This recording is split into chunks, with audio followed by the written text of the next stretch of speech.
رسول اکرم صلی اللہ علیہ وسلم نے اپنی دعاؤں میں ہجرت کے بعد یہ دعا فرمائی: اللہم حبب الینا المدینہ، اے اللہ ہمارے دلوں میں مدینے کی محبت پیدا فرما۔ میرے دوستوں اور بزرگوں، کائنات ارض میں دو جگہیں ایسی ہیں جو تمام شہروں اور ملکوں سے افضل ہیں، تمام بستیوں سے افضل ہیں، اور وہ دونوں شہر جن کا ذکر قرآن پاک میں بھی ہے، ان میں ایک ام القری مکہ کہا جاتا ہے اور دوسرے کو بیت رسول اللہ مدینہ کہا جاتا ہے۔ میرے دوستوں اور بزرگوں، قرآن پاک میں اللہ نے جتنی صورتیں نازل فرمائی ہیں جو ہجرت سے قبل نازل ہوئی ہیں وہ مکی کہلاتی ہیں، اور جو ہجرت کے بعد اگرچہ مکہ میں بھی نازل ہوئی ہیں وہ مدنی کہلاتی ہیں۔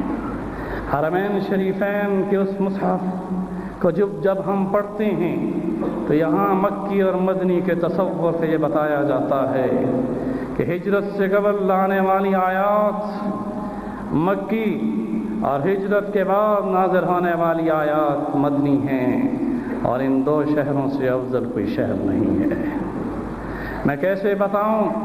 جیسے اسماء الحسنی میں اللہ کے اسماء کی کثرت اور رسول اکرم صلی اللہ علیہ وسلم کی القابات اور اسماء میں کثرت اللہ اور اس کے رسول کی عظمت کو ظاہر کرتی ہیں، اس طرح سے مدینہ منورہ کی اتنی کثرت کے ساتھ اسماء ہیں کہ خود رسول اکرم صلی اللہ علیہ وسلم نے کئی ناموں کے ساتھ مدینہ کو پکارا، فرمایا یہ مدینہ ہے، یہ توبہ ہے، یہ طیبہ ہے، یہ طیبہ ہے، یہ طیبہ ہے، اس طرح سے بلد الامین ہے، یہ وہ شہر ہے کہ جسے دار الہجرت کہتے ہیں، یہ دار الامان ہے، یہ دار السلام ہے، یہ بلد رسول ہے، اس طرح سے یہ اسلام کا قبہ ہے۔ بہت سارے ناموں سے اللہ نے اس کو، حتیٰ کہ قرآن میں فرمایا الم تکن ارض اللہ واسعۃ فتہاجروا فیہا، اللہ نے فرمایا میری زمین مدینہ ہے جس میں جا کے ہجرت کرو۔ اس طرح سے کیا اللہ کی زمین مدینہ کتنی وسیع، اس لیے اس کو اللہ نے فرمایا ارض اللہ واسعہ، اتنی بڑی زمین ہے کہ جس میں اللہ کے رسول جب قیامت کے دن آپ نے فرمایا حوضتی علی ممبری و ممبری علی حوضی، فرمایا میرا ممبر میرے حوض کوثر پر ہے، تمام مسلمان قیامت کے دن میرے ہاتھ کی جگہ پر جام کوثر پائیں گے۔ اتنی وسعت اس زمین کو ہے۔ میرے دوستوں اور بزرگوں، اللہ پاک نے اس کے کئی نام دیے، قرآن پاک میں ان ناموں کے بارے میں بتایا گیا، اس لیے ان شعراء کرام کو جو مدینہ منورہ کا پرانا نام یثرب اپنے شعروں میں لاتے ہیں، فقہا محدثین نے اس بات سے منع کیا ہے،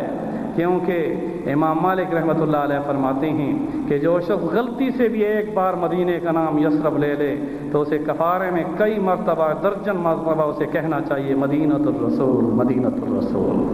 کیونکہ یثرب یہ نام اس وقت کا ہے جب رسول اللہ صلی اللہ علیہ وسلم یہاں تشریف نہیں لائے تھے۔